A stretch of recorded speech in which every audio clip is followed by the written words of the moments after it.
So Invasion, Season 2, Episode 3. This has got to be the most boring show that I've ever seen.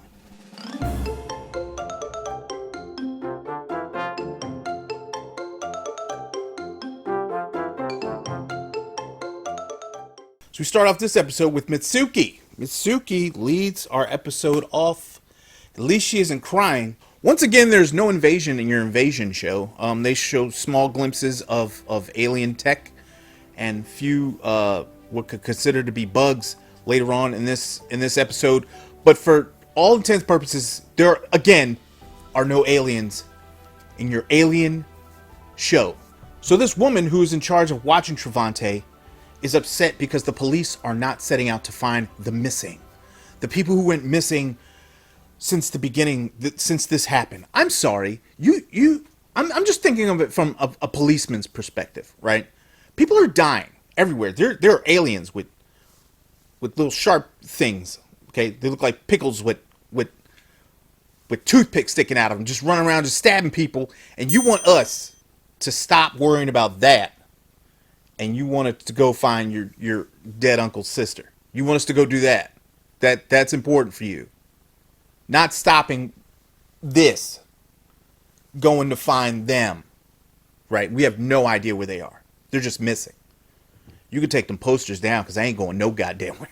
Travante is stuck in his cell, and here's where I run into my first issue with this thing. And it begins when Miss Lady asks Travante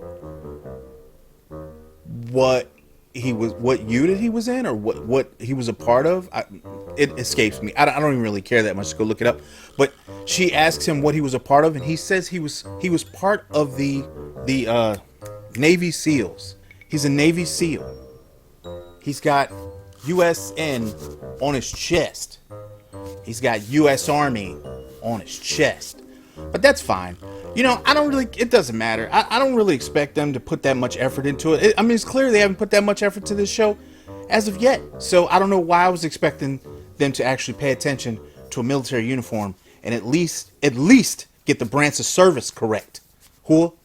We get back with Mitsuke. Mitsuke, who seemed to in the last day or so have become Stephen Hawking, as she's figured out everything that this team, who was assembled to figure out everything, could not. Not only could Mitsuke have not figured out all of the information that she did with this one random signal, just one random signal that pops up every few hours, right? How did you put that together? You saw. It's fine. I did notice the pattern in the sand. I know that that's made with sound, and sound forms a particular pattern, which is pretty cool. But still, how did you get from point A to point B, Mitsuke? How did you do that? This review isn't going to be that long. I just want to ask a simple question, because the end doesn't make any sense. Okay, the end makes no sense. Again, I mean, it's been like every 3 weeks. I feel like I keep saying this every week, but so the plan is, right, that she has broken the code. She has figured out how to attach a signal to the mothership because she knows there's a mothership there somewhere. Not only does she know that there's a mothership, but she knows that there are other ships who are parked in our atmosphere doing nothing. They're just supposed to be there, like dropping off aliens. We keep hearing about this invasion that's going on in the background, but you see nothing. You don't see anything. It's told from the vantage point of talking heads in a room somewhere. Like, no one cares about that. No one cares. Oh, there's an invasion in Spankersville or something. Can I see it? Can I see it? Can you bring it up on the screen? I want to see it too. So then they tell the prime minister, who is the president of everything now, I guess? What is the structure here? Who is in charge? The prime minister overseas is running everything here now too? We have a prime minister now?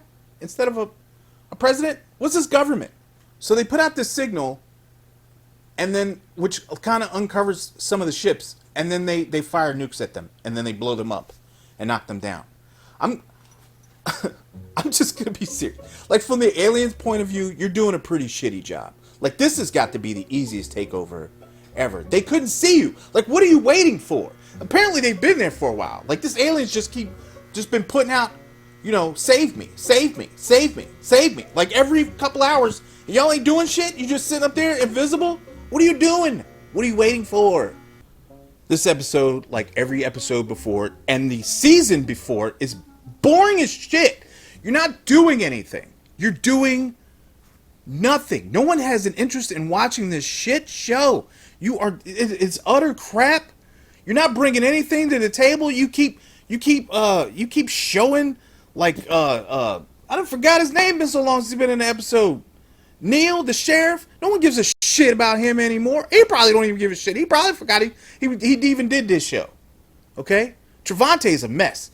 He's in every uniform and no uniform at the same time. This mother has bratty kids who just does whatever. Oh, let me get to her and her dumb children, right? Her son just seems to spaz out anytime he wants. Matter of fact, and I'm gonna be perfectly honest with you. The best part of this entire episode was this part. Sarah! Mommy! Sarah! That scream shook me to my core, and that's good, because that's how it's supposed to be. It's supposed to be visceral. It's supposed to be, like, engaging, right? It was such a good scream. Like, you can feel her pain missing her daughter. Finally, something good came out of this show. But in getting to that point, you just have this clown car type of situation happening where the father is like, please, if anything happens, if this situation goes sideways, take these keys and get my daughter out of here. You guys get out of here. You drive out safe. Then the daughter panics and she screams for her dad. She jumps out the car. Then the captain in the back, the son, you know what I'm saying when I say captain, decides he wants to jump out the truck too and go save his new girlfriend. And then the mom jumps out the car. The mom jumps out of the car and runs toward this hole with fire coming out of it, and you just hear radio signals because they don't have enough goddamn money to show you the whatever goings on is taking place inside this hole.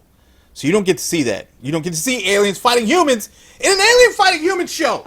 Travante asks for his notebook back. The lady gives it to him, and then she lets him sneak out the back. Why? I don't know. Why did she all of a sudden trust him out of nowhere? Why? Because the scribblings on the pages matched.